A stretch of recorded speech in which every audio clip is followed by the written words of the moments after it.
You must be able to get to this place in your life where you don't use the evidence of your senses, what your eyes tell you, what your ears tell you. You want to be able to be in a place where you are living from the end as if what you would like to manifest is already there. We hold ourselves back with self-limiting beliefs. We tell ourselves that we're limited in some way, when in reality, it's probably not true at all. We, to a great extent, behave, think, react because of some previous experience that we've had. And we feel that this thing that happens to us is reality. It is facts that we have to face and accept and cope with. See? It's always something other than you. You don't recognize it as an integral part of your own being. You are not just this irresponsible little mouse that's been chucked down into this world, but that you are really doing this work. You're running it. One of the great rules, by the way, one of the most important of all principles, is to challenge your self-limiting beliefs. You see, we are all plagued by self-limiting beliefs. Beliefs that we tell ourselves, things that we tell ourselves to hold ourselves back. We shoot ourselves in our own feet and then we admire our own marksmanship. So when you begin to look at your past, give an interpretation that empowers you. That's where I used to be. That's not where I am now. Ask one simple question. How extraordinary can I become? What am I capable of? What are my limits? How far can I push myself? But all by doing one simple thing. Pushing myself to get better every day. But from you are amazing. You hear me? You are amazing. And the day you recognize you're amazing, the day you understand how amazing you are, everything changes. And I need you to understand something. When you recognize who you are, when you realize how amazing you are, there's just certain things you're not going to do no more. Come out here with what you got. You don't have enough money? Don't worry about it. You got the dream. You got the idea. You don't have enough resources? Don't worry about it. You need some help? Don't worry about it. You get out here in the arena, someone will look at you and become inspired and say, hey, can I help you? But if you're sitting up on the bleachers, nobody's going to ask you anything. You've got to get into the flow of action. Nelson Mandela, in his talk, said, our great problem is not that we feel that we are powerless, but that deep down inside we feel that we are powerful beyond measure. It's an incredible thought. It's almost a scary thought, isn't it? But it's also true, because the powers that you have are extraordinary.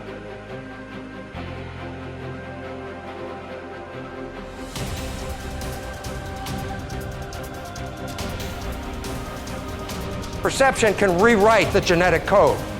When you're under stress, you will rewrite your genes. It's built into every one of your cells. You have genetic engineering genes. The function of these genes is if you find stress that the body cannot seem to get out of, the body will make an effort to change its structure to get out of the problem. And of course, the issue is this.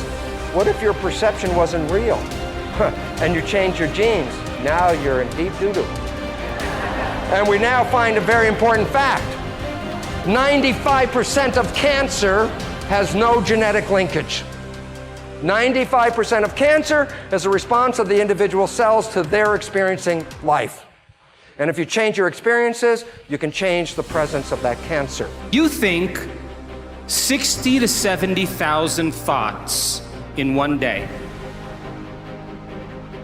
Out of those 60 to 70,000 thoughts that you think in one day, 90% of those thoughts are the same thoughts as the day before.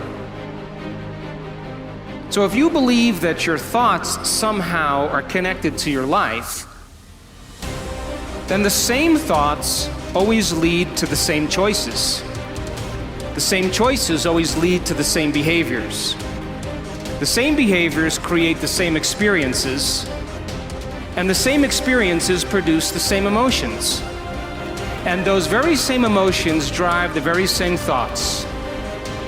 and your biology, your neurocircuitry, your neurochemistry, your neurohormones, and even your genetic expression is equal to how you think, how you act, and how you feel. And how you think, how you act, and how you feel is called your personality.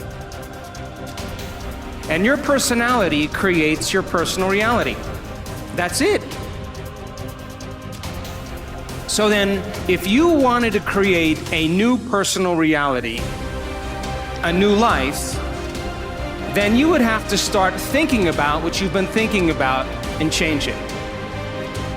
You would have to become aware of your unconscious thoughts and observe them. You would have to pay attention to your automatic habits and behaviors and modify them. And you would have to look at the emotions you live by every single day that are connected to your past and decide if those emotions belong in your future. You see, most people try to create a new personal reality as the same personality, and it doesn't work. You literally have to become someone else. Prayer works, but not the way that you're praying. If I take you and connect a cap to your head with electrodes on it and connect that cap to a computer to read your brain waves, an EEG. I can read an EEG on your brain and see how your waves are functioning. I can tell you if you're in a low frequency state or a high frequency state based off of your brain waves. If you're an emotion of fear, doubt, anguish, begging, which is praying, the typical person begs when they pray, that's low frequency. Now, if I take you with that same exact technology and connect it to a computer and read your brain waves, and I have you in a position of upright power, understanding, commanding, unconditional love, happiness, now it's going to be high frequency waves going to the computer. The universe reads waves low frequency and high frequency. It knows low and high, and guess what? It's going to give you back whatever you give it. You're running around here begging and pleading and hoping and wishing and scrapping around, you're going to get the same kind of garbage back in your life. Until you stand up and draw a line in the sand and command your existence, command your potential, command who you are, command your outcomes to happen, you're going to be suffering. The reason why I command my realities is because I know the power is inside of me. So I command myself. I don't get on an airplane and pray to arrive at my destination safely. I command I arrive at my destination safely. I command it. Why? Because the same power of the Creator is inside of my body. I don't, please help me make sure I get there right on time and I arrive safely. No, that's a slave's mentality. I'm not a slave. I got the power of the Creator flowing through every atom in my body. So that I have a fractal of that power in me, I'm going to command things with confidence. My prayer is, I command it. That's it. I'm done. That's the whole prayer. That's the whole prayer. There's nothing else for me to say. There's nothing else to say. Command it.